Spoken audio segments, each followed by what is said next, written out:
Hello, everybody. Here we are back in Las Vegas, man. It's incredible. What's happening here is blowing my mind. It is so fabulous.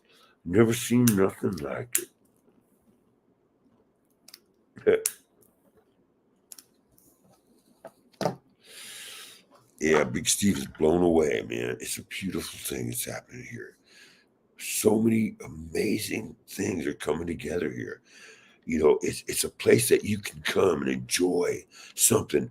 The apex of the whole Grateful Dead experience is right here. Here I am up across from where I do the radio.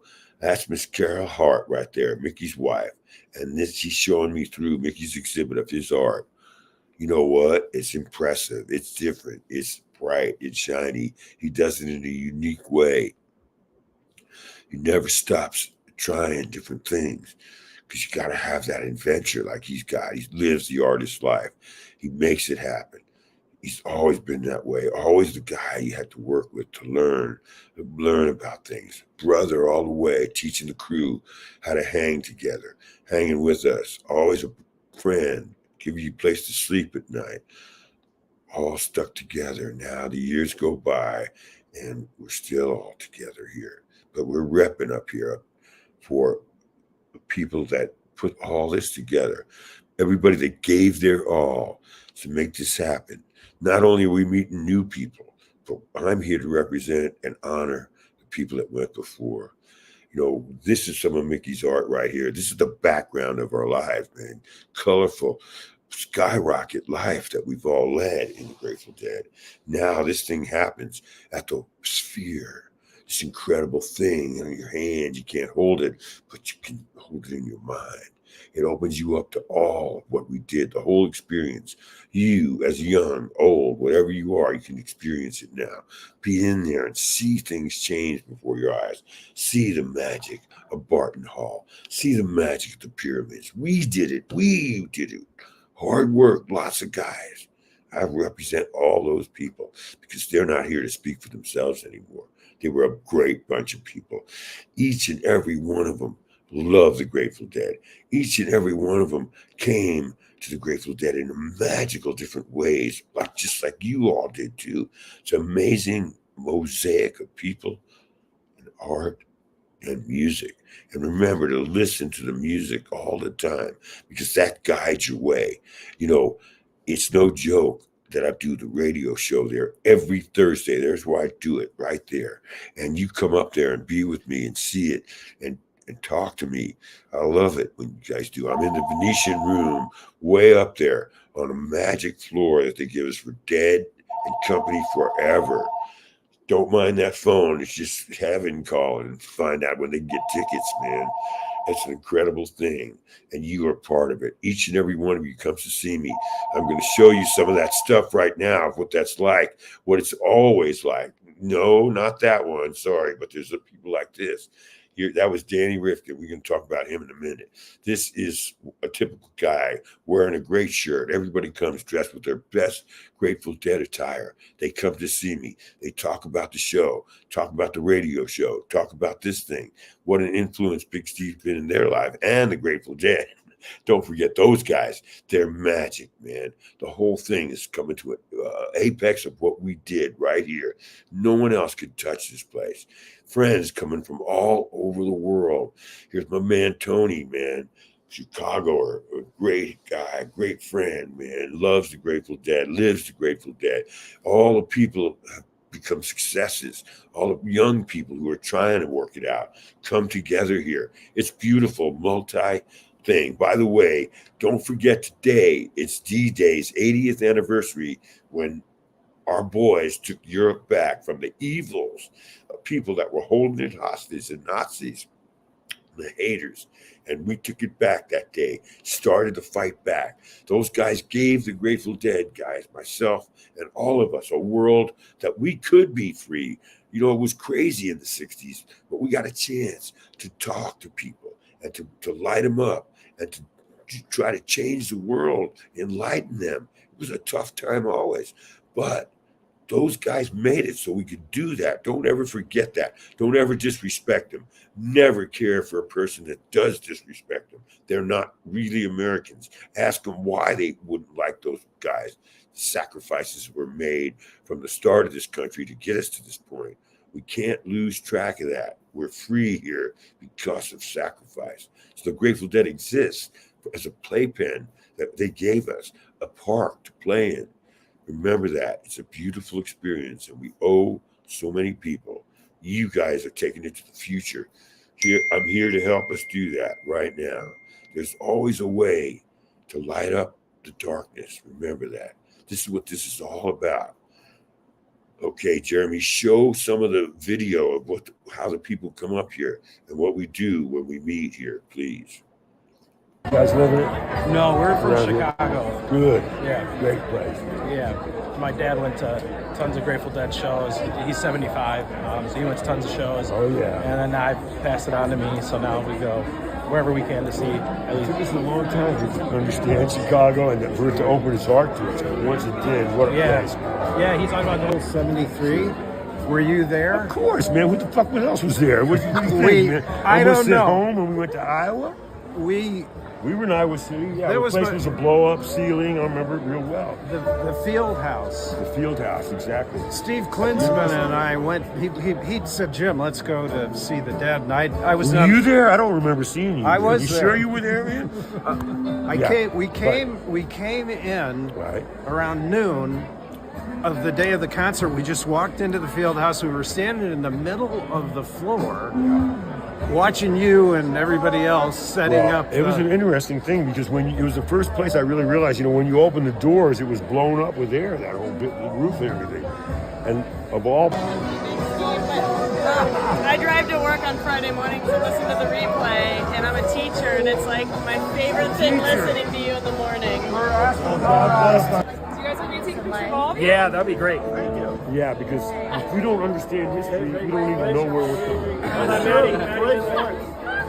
said he was All right, we get all three. Thank you so much. Make sure he doesn't take his clothes off and run around. I don't know about that. Oh yeah, that's fine. You're right. Okay, are you broadcasting later today too? No, we did yesterday. Okay, Yeah, just we yesterday. listened all the way in. Okay. Today it's just meet and greet. Meet everybody, and so tomorrow I'll awesome. do that. Anytime there's a show here, I'm doing that. Good. Get in there. Come on, man. These guys are on my team now. Everybody fucks with me, fucking with them. He doesn't know how to do that. Awesome. Thank you. You see, it's so amazing for me to see this and to be up there because I'm taking the bow for all these people that I know in my mind worked so hard and made this thing happen for you guys to live it and love it, man. So many, it's incredible. And so I'm here to tell about it. Like for instance, all of my friends, the old timers, man, the few that are still around, they call me, they say, Big Steve, what's it like? What's it like there? Bobby, when I talk to him, he tells me, this is the apex of showbiz. It's something that I know what he's saying there because we played outside of showbiz. Now we're here getting all this going on. That's a big deal when they give you a residency for that long. And you folks come and we own it and they treat us good. Respect now we get. Now we get the respect. So all the people that went and gave everything so we could have that, can't forget them now. Got to remember. Oh, there's so much love. So much love. Really, that went down all the years. I'm so glad I got to see this. What an amazing story. The Grateful Dead. Beautiful thing. Lighten up the world. Different than anything. Never going to be the same again now. But everybody fighting against us. Everybody want to change. Jerry says, no, we're going to stay different. The guys say, yeah, we're going to stick with you, Jerry. The crew, they treat us so different than anybody else. We become a unit together. You people are what we do it for. Don't let anybody tell you any different. Don't let them tell you nonsense. Keep the filter on the truth all the time.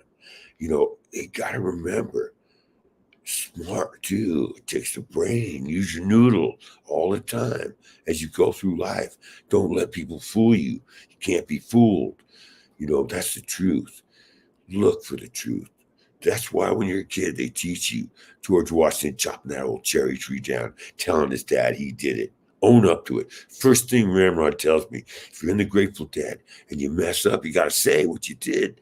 Well, we can't waste no time. You plug the highs into the lows on the PA, you blew it up. Say it, even though we're going to all scramble around and everybody's going to, we used to call that the brown dog ward. You got to own up to what you did that day. You messed up. Okay, you got teased a lot, sometimes worse, but you learn to take responsibility. It's a big thing to do shows like we did, and we grew every year, got bigger and bigger.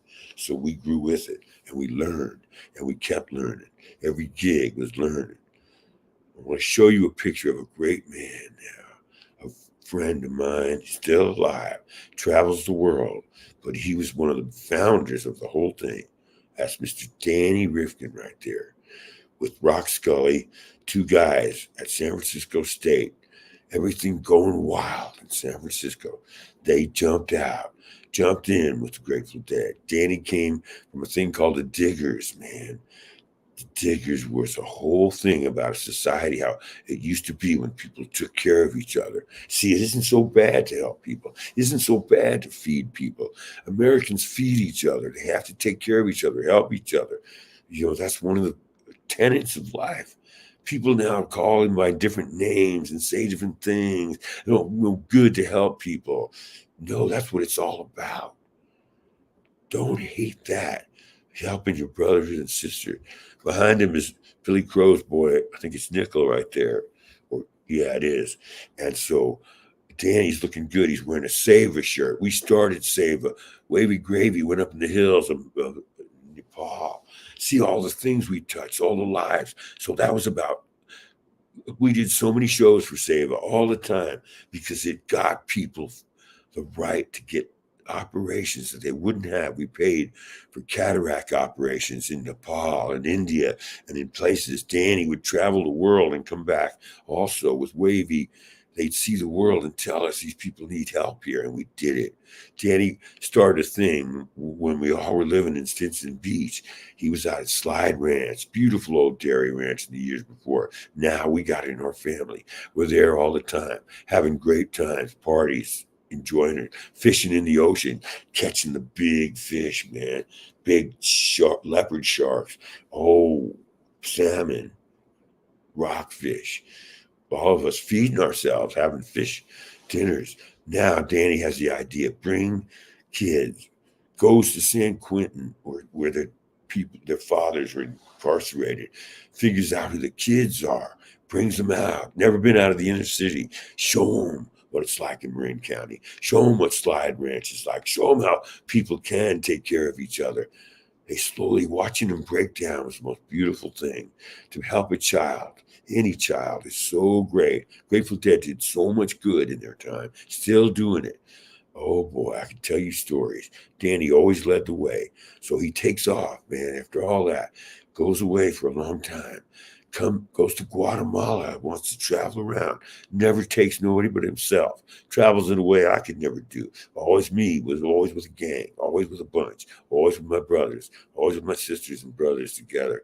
Danny goes off alone, comes back, talks to us. What a great scholar, what a great man, so smart, could do the settlements and shows like nobody else, man. They're complicated. They're tricky. There's lots of little ins and outs. You can get cheated, but not Danny. He always was on it, man. He taught me so much, taught me rock and roll in a different way. But he comes back each time. Now he comes back and he wants to start again at the bottom. He starts on the crew. What does he do? He thinks everybody's eating. He sees what we're eating. It's nothing. We weren't getting no food. Starts squeezing fresh orange juice. Just comes to a gig that we were doing, and he brings box of fresh oranges. So he spent the time in the dressing room cutting them. Everybody was drinking fresh orange juice. Now Danny's got to be around to do that. We got to have that. Now he's back climbing up and down, putting up the PA with us. He's hardworking, strong man too, and able to work with us physically. It was fun, laughter, talking, brotherhood. He knew how to do it all. great man, friends, Peter Coyote, and many other diggers. The diggers were a great society, but also brought a caring thing to the Haight Ashbury. Incredible caring for everybody. Here's Danny in those days, man. Look at him. We called him Danny the Dealer. Why? Because he was great at parties for passing around the nitrous hose. Danny the Dime, because he saved money, show you how to work, how to save a little money, put away. He's the guy who rented 710 Ashbury, man. And that was his place, man. He let everybody live there. Everybody came there, those pictures, because Danny was the center point. So all the other managers of the bands, Jules Carpin, all these other guys, Pulte brothers that ran all the other bands, Bill Thompson, those managers would take pictures in the park. I watched as a young man. Nobody knew me, but I observed. And one day I broke through the thing, and there it was, to meet these people, become close with them, to learn how to be this incredible open thing. Put a break, but you have to work hard. You have to be on top of it. Guys like Danny checking you out, making sure you were real people. And when he liked you, you had things, everybody loving you, kept going, getting deeper into this beautiful family, this beautiful thing. Wow, it blew my mind. What a life. What a life. And now you see where we are now. You see what we're doing here. It all relates together, because we couldn't be here without a guy like Danny bringing us along at different times, teaching, coming and going, even though he went in and out. And sometimes he was critical of how we were being. He didn't just say yes to everything. Now, right now, I think he's in Vietnam. He lives amongst the people in villages. He does things like that. He travels the world. He'll always be that way. He's got beautiful children. One of his is godfather to his boy Omar. His daughter Marina is a doctor, works with the World Health Organization. It's an amazing life, man. He built it. When he worked for us, we had to get him one of the first satellite phones ever, a briefcase phone. Wow, man, high level, way before any of this stuff, because he lived in a goat house in Mendocino, and we had to call him sometimes for meetings, but he wouldn't compromise. He's going to stay living out there. He's going to do that. He dumpster dive way back in the day. He taught me how you go. When there's food they throw away, you can still eat it. It isn't bad. Yeah, he's survival right there. Still alive. God bless him. Remember Danny. He's part of the whole thing. Danny Rifkin. Salute you today, Danny, on Big Steve Backstage Pass. Gold Honor Society. Highest fig degree with gold trim all around. Big Steve, make it up right now. That's good. He deserves all that. Show me another picture now, man. Show me another picture, magic ball, crystal ball. There's a picture of me. That's what I get. Watch this. This is what it looks like inside this man. See how it could be alive. Those of you who aren't there, where are your eyes? We love it. Going in and back.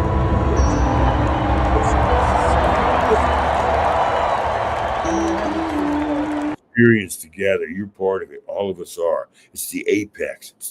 It's the fine art. It's the thing of the future. And we are here to deal with that, because onward and upward, no left turn unstoned ever. Remember, always, also, by the way, hit the like button. I don't know. They say it's good for us. I know about it. You know about it. Hit the subscription if you want to. Be part of this thing with me. Let me know you're out there. Let's communicate. You want to talk to me. Here's a way. What do we got, Jeremy? You got any good questions you seen?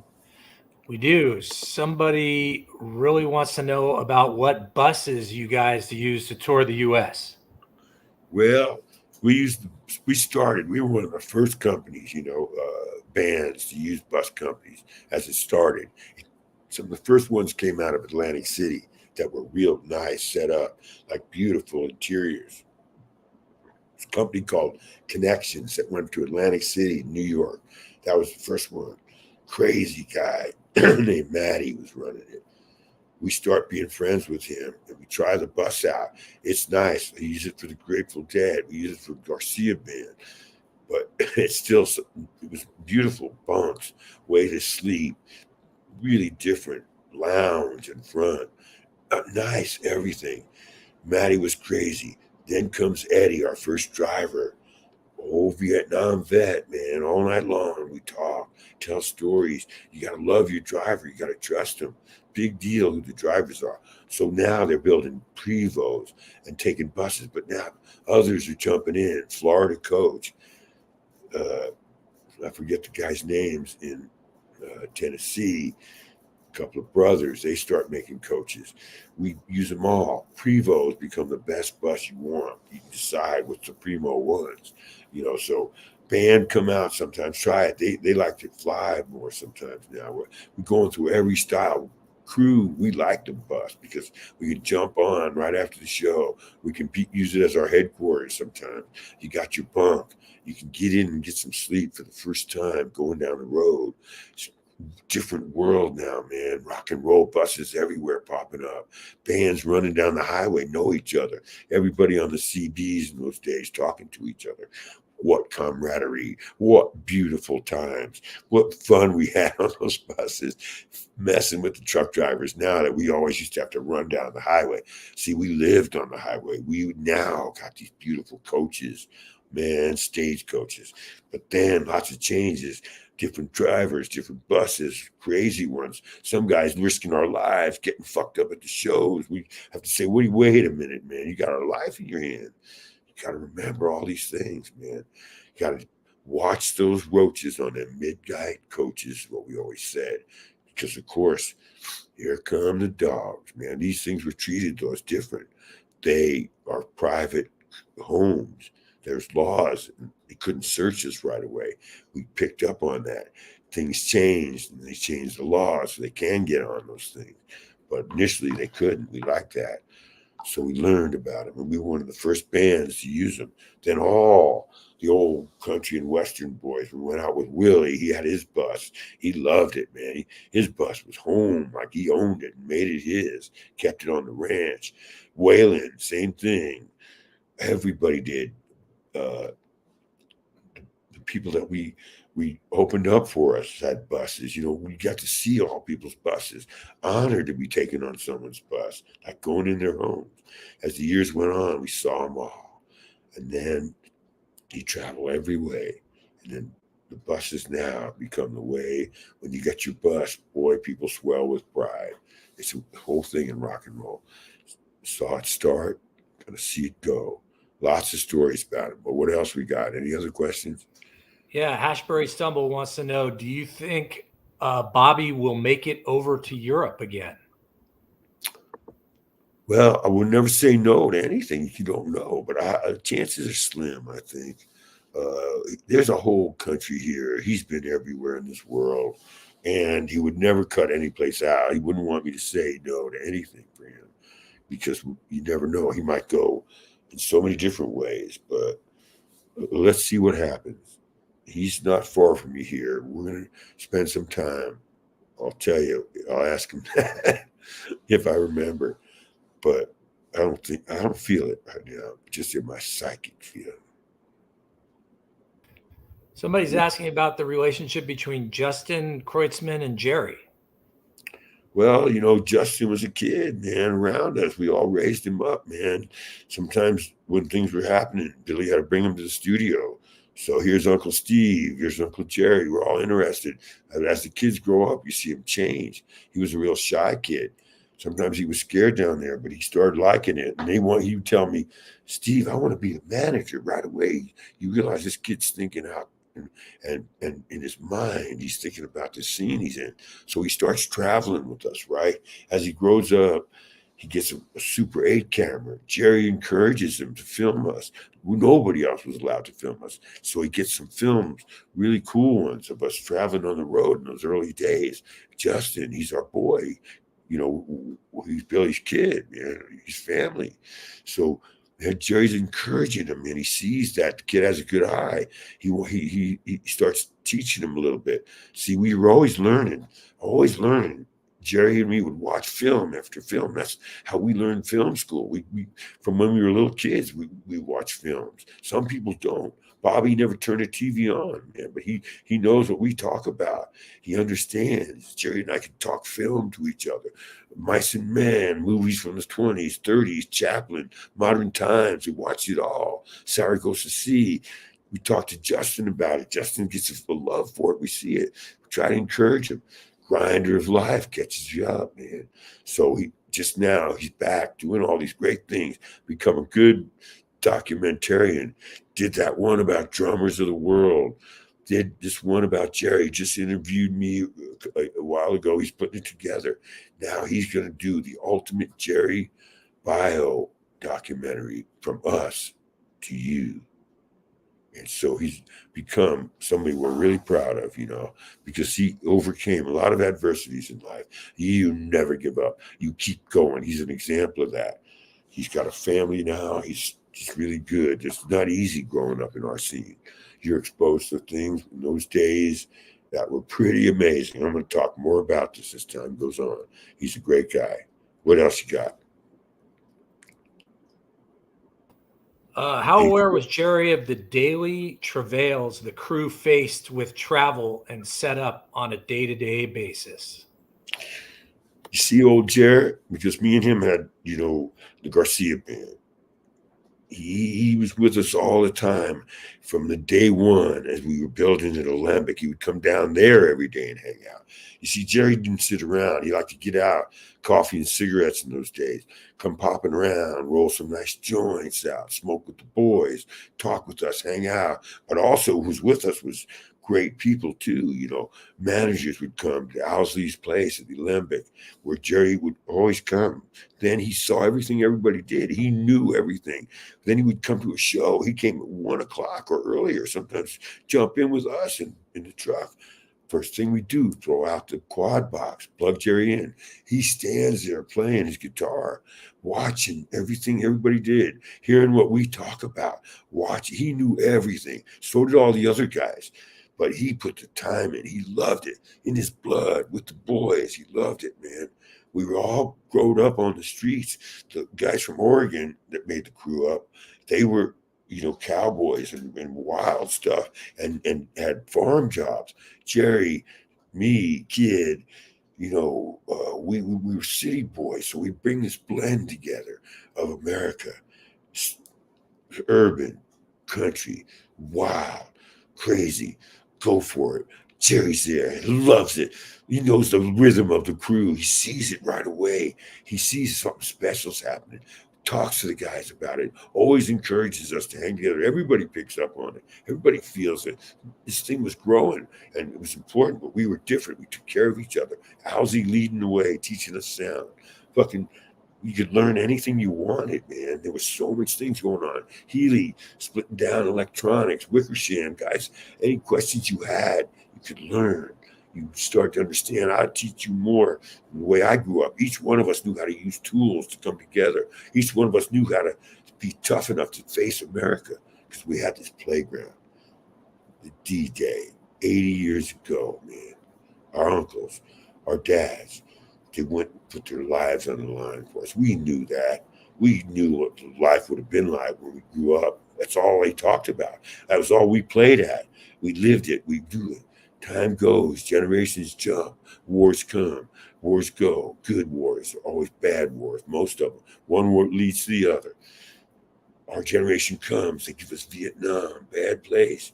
Make no sense. Charlie can't figure out. Neither can Americans. You don't mess around. You don't fool around like that. But it was still a beautiful country. Still a free country. Other countries, you start talking, man, they lock you up. Not in America. They did many times. There was lots of clashes, but people had a chance to express themselves. Always, that's what it's about. Don't be fooled, though. Check it out. Make sure you understand it. Amazing stuff. So that's the way it goes. Grateful Dead represents that. We had a chance to hang out. Jerry hung out with us. He learned everything we did. We learned to take care of. We could take apart stuff because we all were mechanically inclined. We all knew how to use tools. We knew things. I had a lot of mental stuff going on because I like to read. Ramrod, he never read a book in his life. Jackson never read a book. Johnny Hagan, no, they were wheat ranchers. They ran on things, different time schedules. They had different things that they taught me about how you are, because we'd go across country and stop at these amazing places, see this thing going. Jerry knew all about what we talked about. He loved it. He encourages us. People come and write about the Grateful Dead crew. People come and talk to us. He knew who each one of us. Steve, you talk to these guys. Nobody else would. And I would. Just like some people can't express themselves. What a beautiful thing. No, he knew everything. He knew everybody's name. He knew all our kids. He held them. See, we hung out together every day, especially me, because I decided to do everything he wanted, man, because I was the youngest, see. Everybody else had a couple of things going. Kid took off for Europe for a year. You know, sometimes the guys had to go back to Oregon, man, get a break. Their minds couldn't handle the pressures. No, never going away. Sticking right here with you, Jared.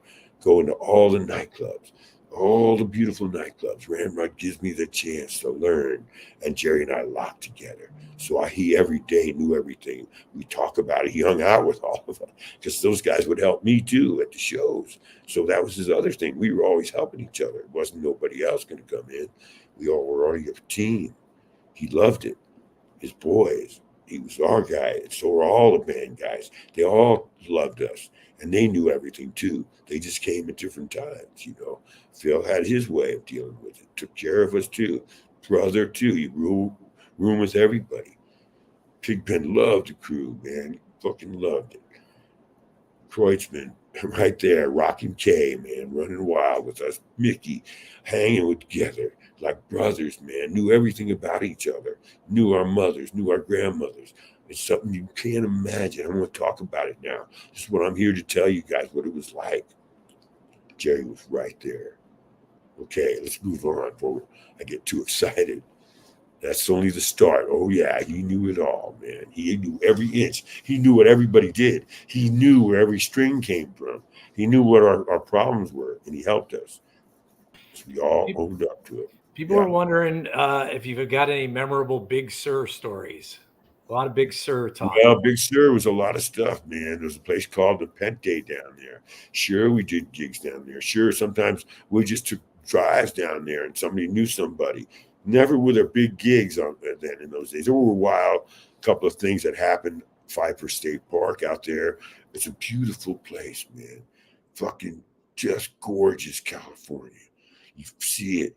The hippies and the beatniks melded together there. That's what those kind of places were like, you see. Because there were times there was the beatniks. That's where Jerry and Hunter, they came out of that. Their thing, they were older than me. They loved the beatniks. So did I, but I was a kid. That's when I thought I was too late. And then as they brought that, they taught us.